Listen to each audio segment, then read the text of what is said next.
must have been like right after Obama won the election. He wrote "You're Fooling Yourself," and he sort of wrote it from a perspective like, you know, the changing of the guard, the whole thinking of the way the American political system works, which seems to be just sort of a back and forth between red and blue.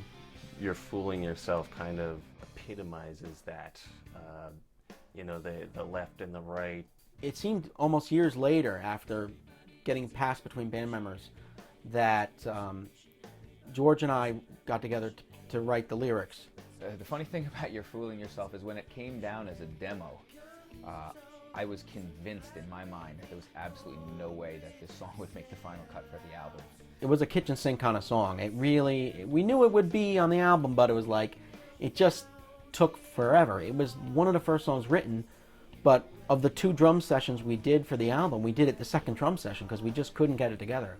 The band all pulled together and each took a part of the song and cleaned it up and tightened it and made this a very, very strong opening song for the album. Like on the last album, on Cautionary Tale on Narrowcaster, George and I really worked hard. "You're Fooling Yourself" sort of epitomizes the way Robert and I will work on a lyric together.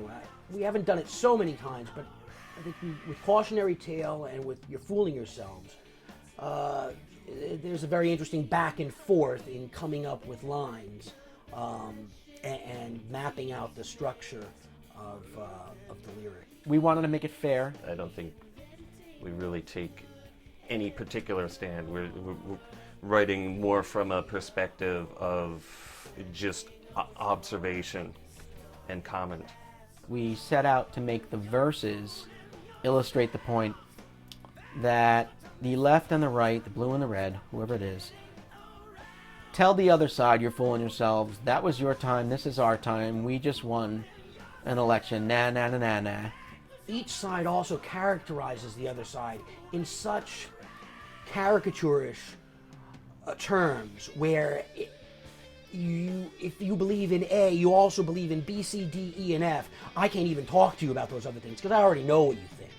If you have that attitude, you're going to be hard to work with. It takes a very strong point on the left side, a very strong point on the right side, and then in the end, which is the main context of the song, is that nobody is right. Everybody thinks they have the solution, but you can't be so polarized and ignore everybody on the other side and call that a solution.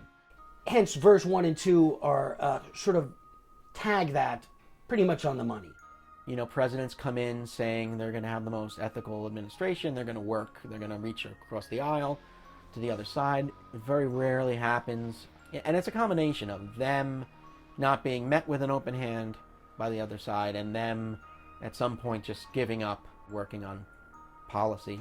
If you can't work together with a person whom you might find to be an opponent to come up with common ground solution, then you're fooling yourselves. Hopefully people get the irony of this kind of language and they don't just shut it off because they hear the verse that offends them and thinks is targeting them. You and your guns and flag waving corporate sellouts, Bible of simpletons, quoting your founding fathers.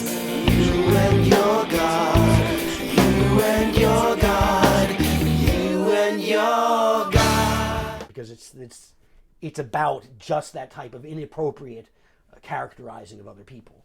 You and your country hugging America, bashing peace names, urban elitists reinventing what's good and pure, media whores settling those scores and starting class wars.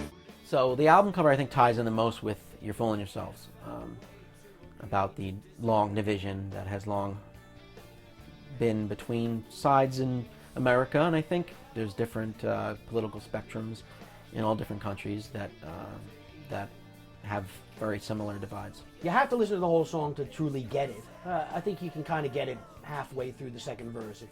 If you've listened to it, now you can kind of see where it's going. So now they're in control. They're going to fix everything, and of course they never will. Not with that kind of attitude. The reason we chose this particular one as an opener for the album is it kind of touches on a lot of the ideas that are scattered throughout the album as a whole. And the final verse, of course, is your voice of reason, and basically telling the other two sides they truly are fooling themselves. And that's perhaps the positive note is those people, it's going to be their turn. That's the positive note that I think the song ends on. That's the way I see it.